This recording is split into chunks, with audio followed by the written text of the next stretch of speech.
Nobody knew when Natasha had first appeared. Some said she had once been human.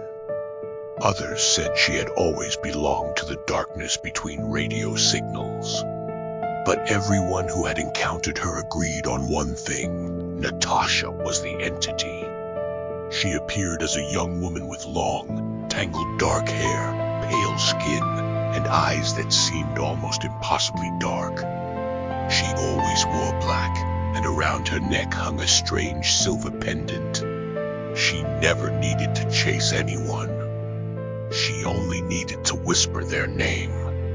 The first warning appeared inside an abandoned television station. Someone had written it across the wall. She remembers what others forget. Below it was another message: do not listen when she calls your name. Nobody knew who had written the warnings. Then the radio turned on Krush. A woman's voice came through the static. Hello.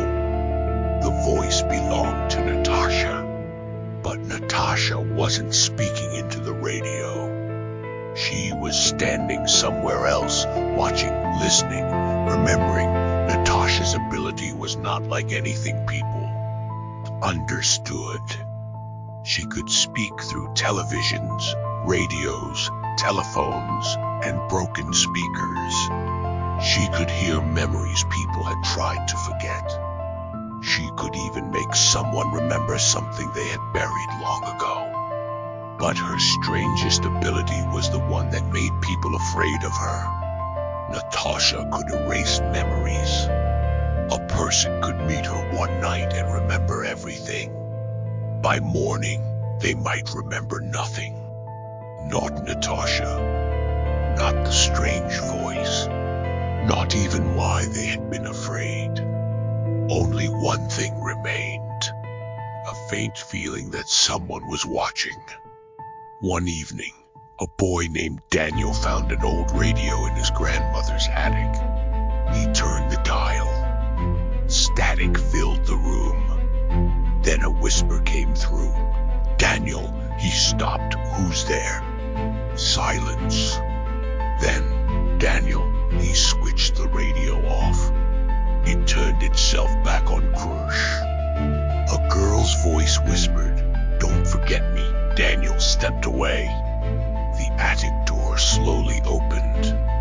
Natasha stood on the other side. She didn't move. She simply looked at him. Daniel couldn't speak. Natasha tilted her head. "You heard me." The lights flickered. For one moment, she disappeared. Then the radio spoke again. This time, Natasha's voice came from inside it. "Everyone hears me eventually." The next morning, Daniel remembered nothing about the attic. He remembered finding an old radio. He remembered turning it on. But he couldn't remember what happened afterward. On his bedroom desk, however, he found a photograph. It showed Natasha standing beneath the old broadcast tower. On the back were 4 words. "She is still listening." Daniel stared at the photograph. A whisper came from the radio beside him. "Daniel." He slowly looked up. The radio crackled. And Natasha's voice quietly said, "Don't remember me." The radio went silent. Daniel blinked. The photograph was gone. Far away, inside the abandoned broadcast tower, Natasha stood alone. Hundreds of old radios surrounded her. Everyone was silent. Then one suddenly flickered on Krush. Natasha smiled faintly. Another radio activated.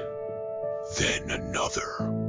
Soon, the entire tower was filled with static. Voices whispered from every direction, names, memories, secrets. Natasha closed her eyes. She could hear them all. She remembered everyone. Even those who had forgotten her, she opened her eyes. The darkness seemed to move around her. Then she whispered, "I'm Natasha." Every radio repeated her name. Natasha, Natasha, Natasha. And somewhere beyond the tower, another television switched on. Its screen displayed a final message. She remembers what others forget. Then the screen went black, a whisper followed, and now she remembers you.